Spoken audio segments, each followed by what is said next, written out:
বলেছে মরতে আমায়, বউ বলেছে মরতে আমায়, এখন কি করি ভাই? ওর কথা তো শুনলে হবে না বন্ধুরা, বউ তো ওটা বলবেই, কথার কথা, তাই তো? আপনি যদি পয়সা করি বোর হাতে না এনে দেন, তাহলে আপনাকে তো বলবেই আপনাকে খেয়ে ফেলা নাই, তাই কত ভাগ্য ভালো, তাই তো বন্ধুরা? বোর ভয় কিন্তু সবাই পায়। আপনারা কি পান বোর ভয়? পান কি? পান না?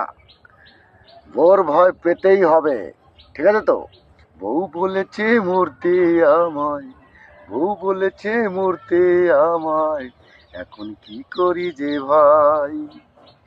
ধন্যবাদ জানাই সকল বন্ধুকে। ভিডিও ভালো লাগলে পাশে থাকবেন, সঙ্গে থাকবেন, ভালোবাসবেন। নমস্কার।